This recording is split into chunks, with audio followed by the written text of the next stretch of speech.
All right, class. So, let me see what's going on here. All right, class. So, moving on to day 2 of Renal Lab. Today, you will start with the experimental drink, meaning the same person or the same student who drank the control drink last week, you will drink the experimental drink, which can be either one of the following that are listed here. And by drinking this, you will you will perform urine analysis at an interval of 20 minutes, and you will see whether there is any difference in the variables like blood pressure, blood volume, blood osmolarity, blood pH, or blood glucose level between the control drink and the experimental drink. Okay, so the experimental drink can be a lot of water, which is about a liter. You can also have half a teaspoon of baking soda. You can have orange juice. You can have 0.9% sodium chloride. You can have 1.5% sodium chloride. You can have 5% glucose, salted chips, or caffeine. And again, the idea is the goal of this experiment is to see whether these experimental drinks produce any change in the variables, in the different variables as compared to the control drink. All right. Now, there are, okay. All right. Why isn't it? Okay. So you will start by urinating in a cup, right? Then after you urinate in a cup, you will save that urine for further urine analysis, but you will drink your experimental drink. And the moment, so you are emptying your bladder first and you are taking in the experimental drink. The moment you drink your experimental fluid, that is your time 0.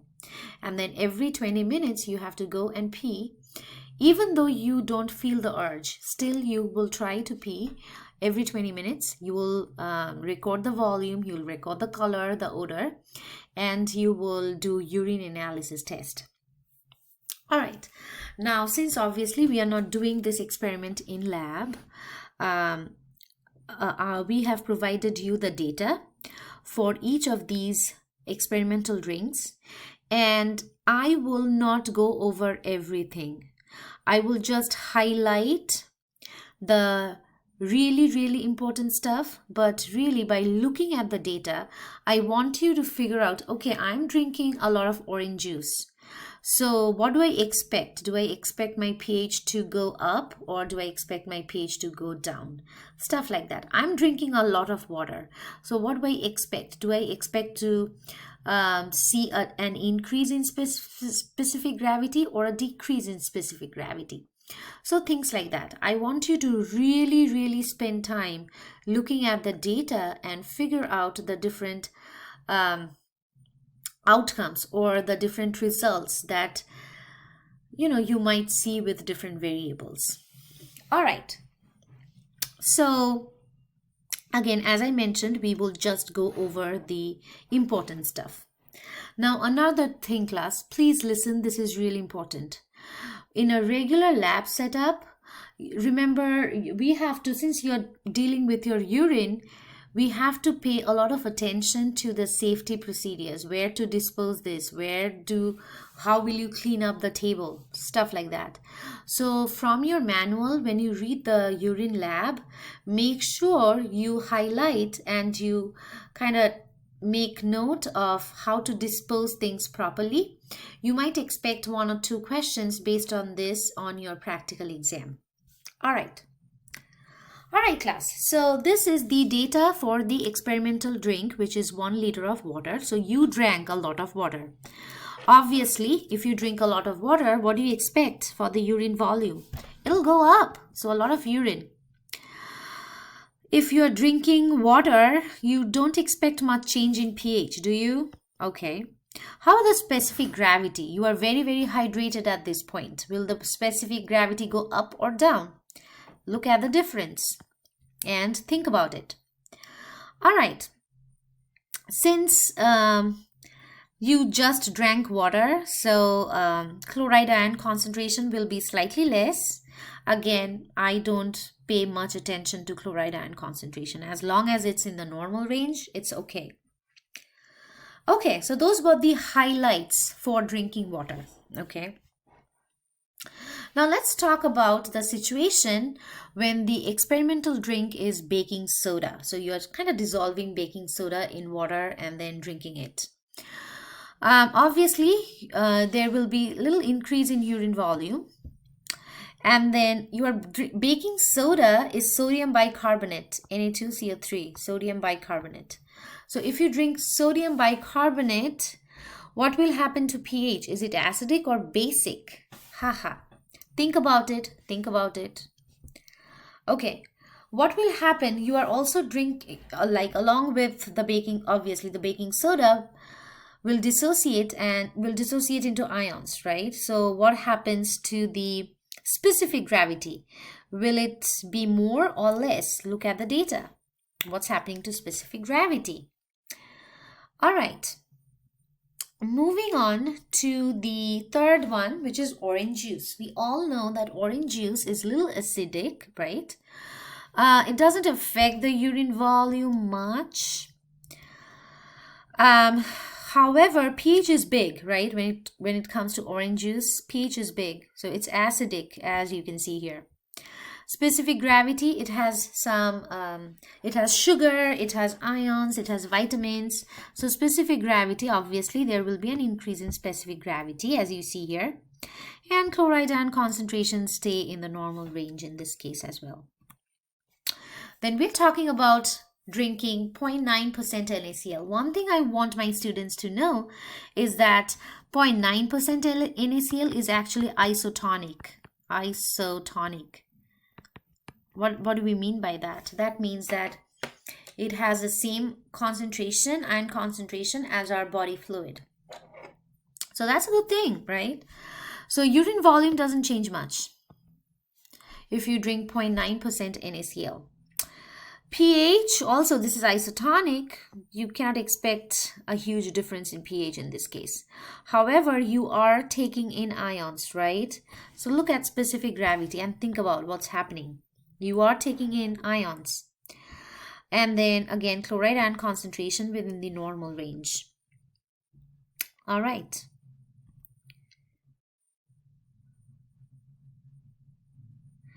So if you are drinking salt water, 1.5% NaCl is salt water. The basic concept is that if you are taking in salt, so you are drinking water, but also you're drinking a lot of salt, right? So in this case, your plasma is becoming salty, right? And that's not super good. But your body will try to dilute it, right? Your body won't let too much salt in the plasma. Salty plasma is not recommended. So your body will try to dilute it out, so it'll reabsorb more water from your urine.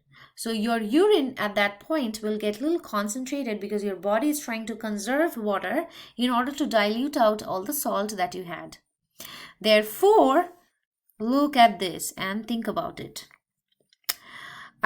pH, not a big deal because you ate salt. That's not acidic or basic, right? Think of specific gravity. You had a lot of salt. Good. And another thing, class, when you eat, let's say you eat pretzel or something salty, honestly, you will be thirsty. You will feel very, very thirsty because the reason is physiologically your body will try to dilute out all the salt, right? So it'll target your thirst reflex, in the hypothalamus, and you will have an urge for drinking water. And that is solely because your body is trying to dilute out all the salt that you took in. Therefore, if you take in salt or salt water, your specific gravity will definitely increase. All right. Thinking about 5% glucose. Okay. So this is glucose water. You don't expect much change in urine volume in this case. pH, free. Okay. Specific gravity should not change as much, because think about this. Glucose will be taken up by the cells of the body, right? So that should not change the specific gravity much if you are healthy. The only time the specific gravity will change if you're excreting some of these glucose via urine, a condition that can, if you have diabetes or other type of conditions. So, but think about other pathways that can operate when you take in glucose. Think about the hormonal level, think about insulin level, glucagon level, things like that. All right, now very similar to salt water, now you are taking in salty chips. Okay, you're eating salty chips. So obviously you will have a decrease in urine volume. The pH won't change much. Specific gravity will of course change, right? And then so your urine volume is decreased because you are trying to retain water to dilute out all the salt, and that will lead to increased specific gravity. Since it's too much salt, there will be little increase in chloride ion concentration, but it's still within the normal range, as we see. Okay, now we also know caffeine or black coffee, they work as diuretics. Diuretics are chemicals that causes us to pee more, okay? So when you drink coffee, look at the urine output volume. Yeah, because you are peeing more. So not good. I didn't, meet you in person in class too much to chat about these things, but I'm a no tea, no coffee person.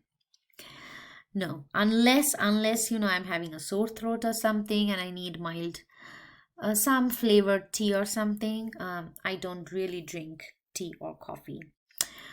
All right. So coffee, when you are drinking coffee, pH doesn't change much, but think of the specific gravity. You are peeing out a lot, right? If you're excreting a lot of water, obviously you will see a decrease in specific gravity, so pay attention to that. And also the chloride ion concentrations stay pretty much within the normal range. Okay, now, so this is the general data, right? This is the general data that we provided to you. Now I want you to think about why. Why is the urine output more when you drink coffee? Why is the urine output less when you have salted chips? Why does specific gravity increase when you